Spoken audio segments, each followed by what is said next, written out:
But as a child, I was still somewhat on the spectrum of being a little neglected, like emotionally. Both of my parents sort of let me down as far as emotional regulation. At times, my mother, I've talked about, like, would punish me by leaving me on the side of the road when I was like 7, and then not punishing me, but abandoning me at home by leaving me alone with my little brother when I was only 7 or 8 years old. And I do think that it was really like she was just going to church meetings, but like she couldn't bring us with her, she just left us there alone.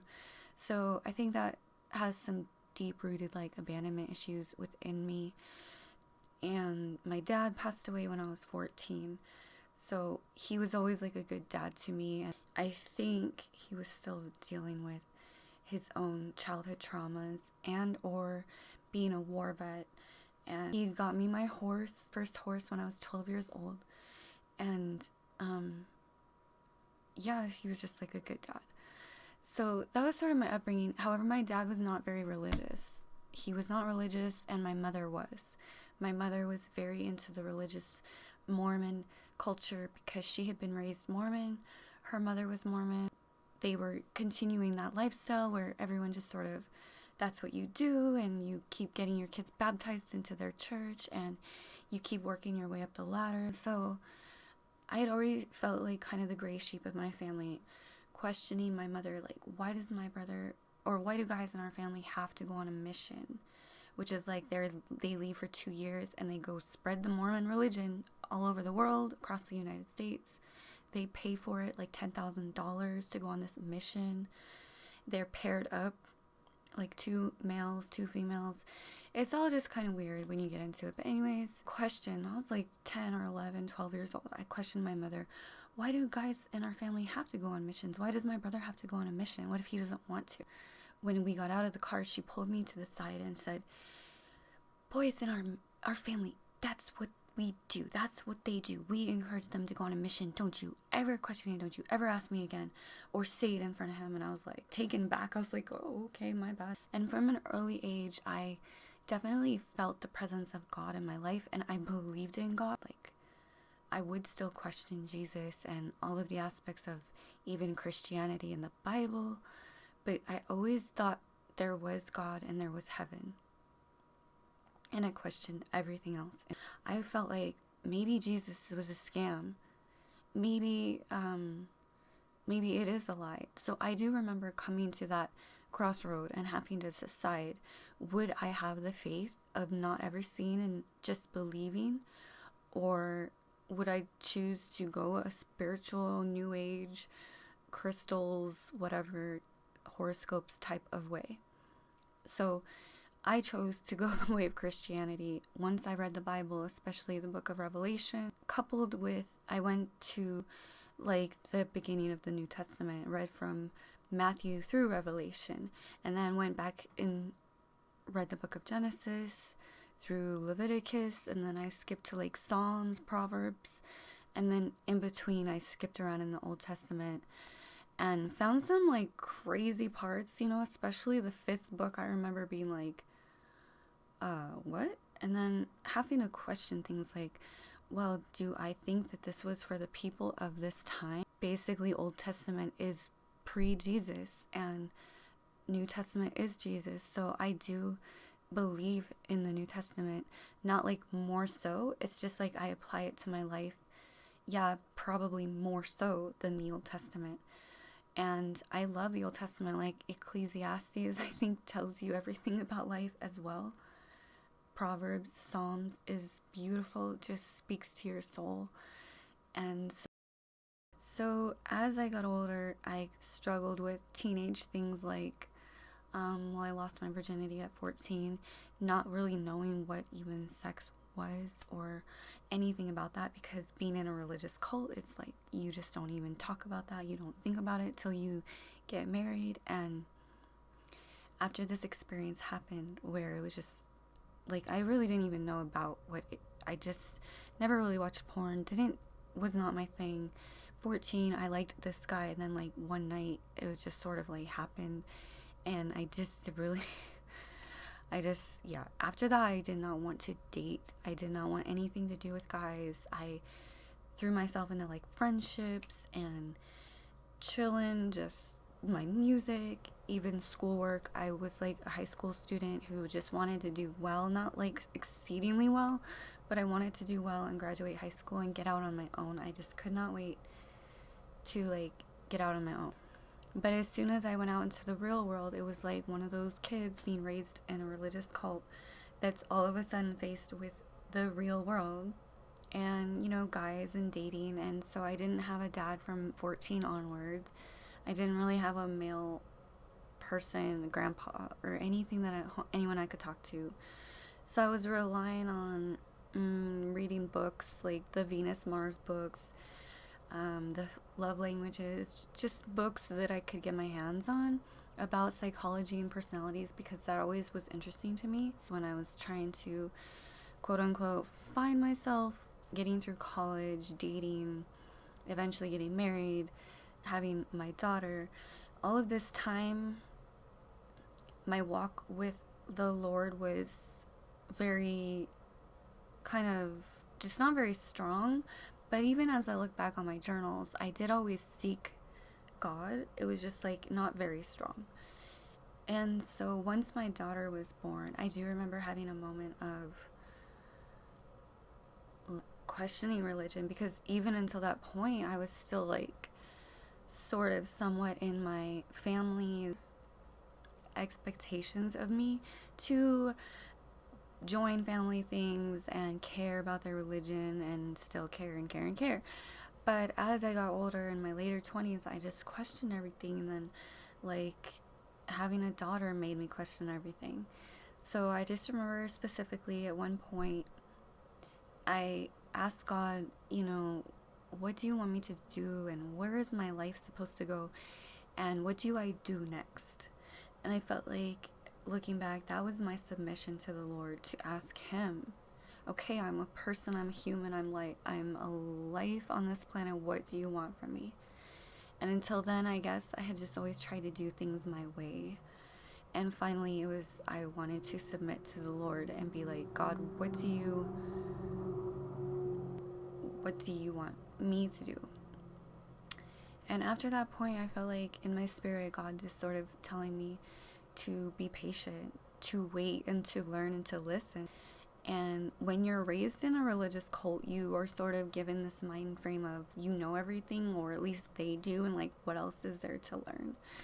But little did I know that God would take me down the craziest rabbit holes, from like back from the times of Exodus and Nephilim and giants on the earth, to like the tequila like Bob, talking about the cloning centers nowadays. And like, this all sounds crazy, right? But this is all the things, like all the conspiracy theories that I've read about or heard about over the years, to like just this evil darkness that's in the world, that's like Satanism / New Age / every deception that the devil can use to get a human to choose themselves or a dark entity over God, right? So I just sort of came to know all of these theories and things in my studies, and I'm just like asking God, like, well, what is real and what is true, and why are these theories so crazy? Like, is this actually possible, and things like that. And then it just seemed like it didn't really matter if it was real or not, if all these things were real, and sacrifices and all this stuff. Like, this has been going on since the beginning of time. And I had to ask the Lord, like, as far as my purpose, what it was. And not that I will even ever know specifically, but I did feel in my spirit that it was just to like take a back seat, to be calm, to be the calm entity or presence in my family lineage, like to not be that one that went crazy or lost it, just to be like a calm presence no matter what. Have a legacy of calmness, like no drug use, no prostitution, no occult aspects. I wanted to break ties with things that were generational curses in my family, like especially the religious aspect of being in a cult. For a long time, I held a lot of resentment to my mother.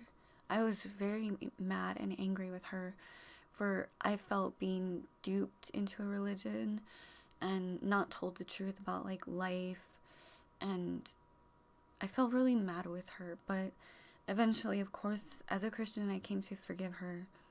I can't hold resentment for someone who's only a couple of decades older than me trying to maneuver life. Like, we can't hold our parents to accountable. I say that all the time because sometimes we can get into the habit of blaming our parents for so much of our lives, but to some degree we do have to take accountability, and whether that be confronting our past and saying like, you did this to me, this was wrong, and I'm mad at you, or forgiving and moving on and not saying anything. Whatever our choices, we have to accept that and move on to make better choices for ourselves and like our future children and grandchildren, if we want to care. Right? I chose to care. I chose to go to college to try to like make a better life for myself and my future and my daughter. And whether I fail or succeed, I'll know I tried.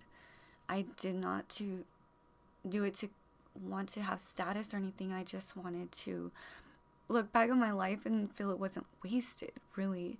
And I think education is important and can be super beneficial if you're healed and in the right state of mind and doing it for the right reasons, which I hope I am. But yeah, as far as my walk with the Lord, it was a story and journey. It wasn't like that exciting. I did not go into too many dark elements of life. You know, I kept it pretty calm, and in a way I honestly attribute that to my religious cult upbringing. It was pretty strict. Like, Mormons believe you can't drink caffeine, even though the Bible says it's not what enters a man, but what comes out that matters. They look over things like that, and even the book of like Matthew, where it talks about, you know, Jesus says, in this life we will be as, or in the next life we will be as angels. Like, that's a pretty big deal, but Mormons just sort of skip over that. They don't really, because they teach that you're going to be married forever. And they also teach that you're going to be your own God. And other people have stated like the issue of you have to pay your way to heaven as a Mormon. You have to give 10% of your earnings to that church before they say, okay, you can come to this temple to get closer to God, to get to heaven. So that's like a really big issue, because if you don't pay that 10%, then no, you can't go to their temples, and you can't essentially get to heaven per their religious standards. So if you're paying your way to heaven, right? And then if you are teaching that you're going to someday be a god, and if you're teaching that you're going to be married to one person for eternity and not like progress and be an angel or something, that can be conflicting and confusing and difficult to escape. So how I even did was simply by the grace of God, and for myself questioning and asking and being willing to pray and ask God and read the Bible. Like, I did have something to do with it because I cared. And so God's not going to like make anybody care or ask or question him. But I do remember at that moment when I asked, and my daughter was very young, I was questioning about her soul as well as my own. Like, what is the point of life? What are we doing here? What is next?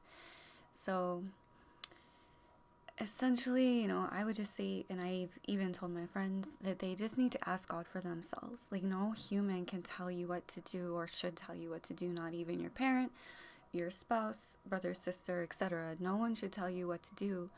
You ought to ask God to show you your own purpose and your own path in life, and believe him instead of any sort of human who will always let you down. Like, all humans let us down. We need to be able to rely on ourselves, believe in ourselves, and believe in God to get through this journey called life. And now I just let my daughter help choose where we go to church. We go to different churches. Christian churches, yes. But during my time of searching, I went to Jewish church. I went to Pentecostal church, non-denominational churches. Went to Baptist church. Did I already say Protestant? Yeah, we still went to like all these different churches just to see. Lutheran church, Catholic church. And the one that I ended up liking the most was our little Lutheran church. It was like in the country.